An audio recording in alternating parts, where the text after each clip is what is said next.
Si l'accès aux avions pour les personnes à mobilité réduite a été considérablement amélioré ces dernières années, il n'en est pas de même pour l'accès de ces mêmes personnes aux toilettes de ces mêmes avions. Des progrès ont été faits dans les longs courriers, mais le problème reste entier sur les aéronefs dont la cabine reste un espace restreint. Sur ce type d'avion, telle la famille des Airbus A320, une idée a été proposée. Il suffit en fait de transformer 2 WC en un seul grâce à une cloison modulable. Les fauteuils roulants peuvent ainsi s'y frayer un chemin. Alors, je vais vous montrer comment cela marche. Nous avons ici 2 toilettes côte à côte. Ça montre une toilette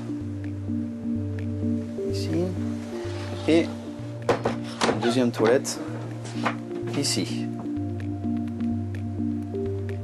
Alors, ces 2 toilettes, ils sont séparées par une cloison qui peut se ouvrir et rabattre complètement.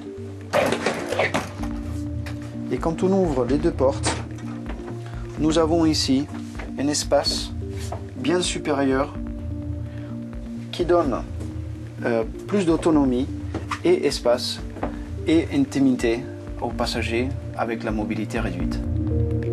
Le constructeur européen insiste bien sur le fait que cette transformation à l'arrière de la cabine des A320 ne s'est pas faite au détriment du nombre de sièges, bien au contraire, puisque jusqu'à 6 sièges supplémentaires peuvent être installés. 3 compagnies ont adopté cette configuration, mais une douzaine devraient faire ces transformations, ce qui représente un total de 500 appareils.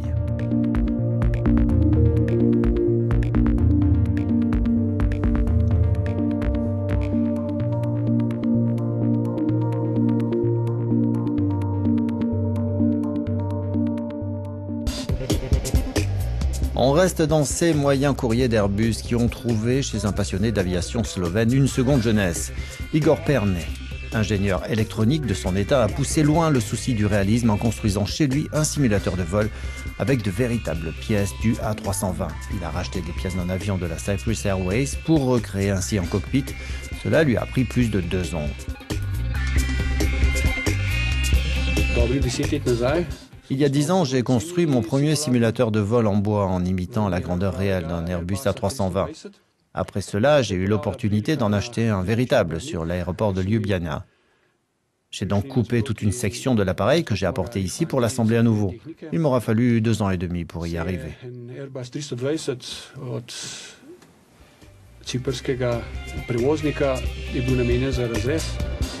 À lui tout seul, le faisceau électrique mesure, mis bout à bout, 10 km de long.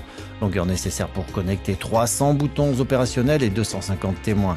6 ordinateurs font fonctionner le simulateur pendant qu'une image est projetée devant le cockpit sur 250 degrés.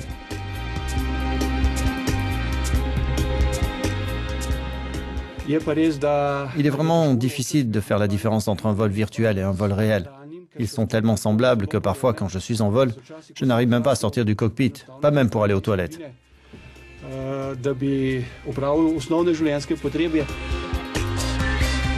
Des dizaines de milliers d'euros auront été nécessaires pour construire ce simulateur. Pernet vole ainsi tous les jours, sans risque d'accident ni de décalage horaire.